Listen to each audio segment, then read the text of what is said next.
2 июня ребенок весь день просидел дома с дедом, не выходил, вечером вышел. Тут буквально за какие-то минуты старший брат его был на площадке на детской, игрались они там. Вот младший побежал к ним поиграться. Пока бежал, старший кричит, что, уже спрашивал старшего, старший рассказывает, мы там сидим с детьми на площадке, пошел хруст, и он кричит, по-моему, дерево, и они убегают. И убегают, бегут в ту сторону, в сторону большой баскетбольной площадки. А Давид бежит к ним. Вот успел добежать до площадки, и его накрыло деревом. Приехала скорая очень быстро, отвезли его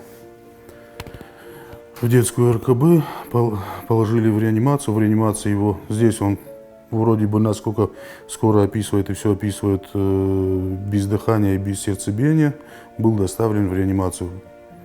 В реанимации ему запустили сердце, заставили дышать, подключили к аппарату.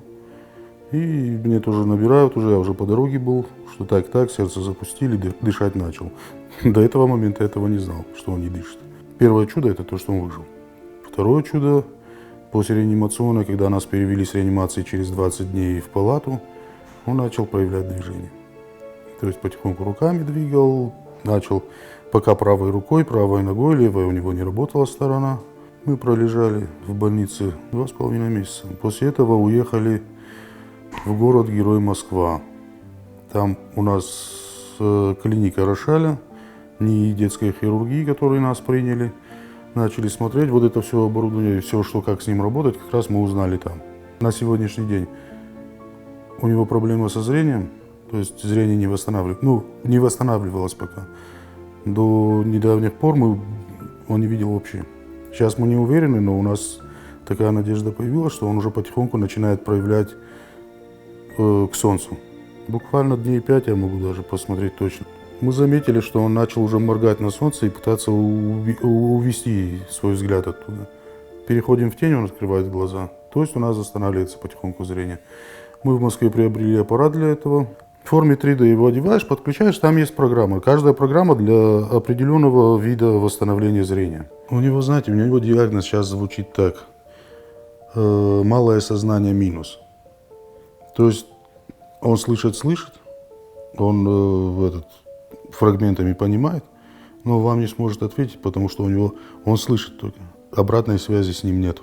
Когда он уже ответит, это будет малое сознание плюс. И мы его начинаем восстанавливать.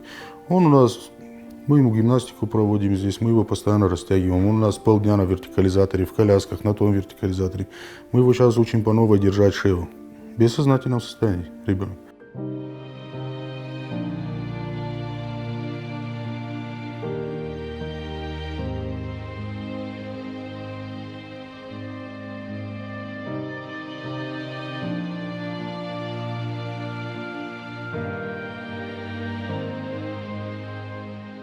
Единственная Гудман – это единственная клиника, которая выводит медикаментозно, которая восстанавливает все это медикаментозно. Там лежат с Северной Осетии, с Моздока. Много людей, которых то же самое, очень тяжелые травмы, по крайней мере, они их привели в себя. И сейчас продолжают и будут ставить на ноги. То есть это большой шанс для нас. Мы должны дать ответ и оплатить клинику в течение 30 дней.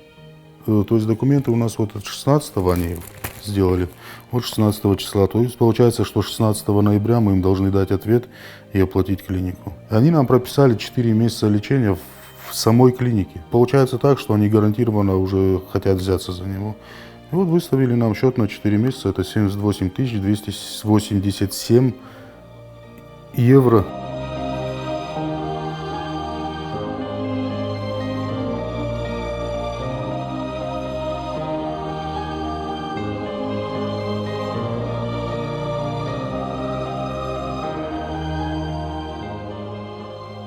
У нас как бы особо суммы уже не было, потому что мы покупали вот эти кресла, вот это все оборудование.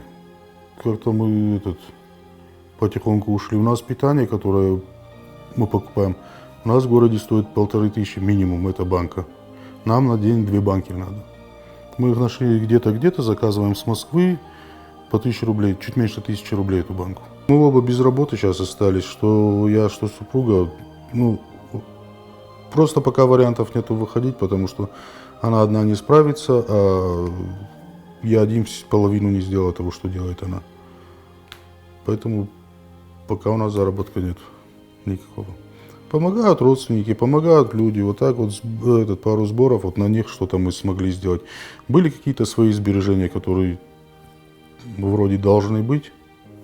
Ну и так получается, что заканчиваемся потихоньку.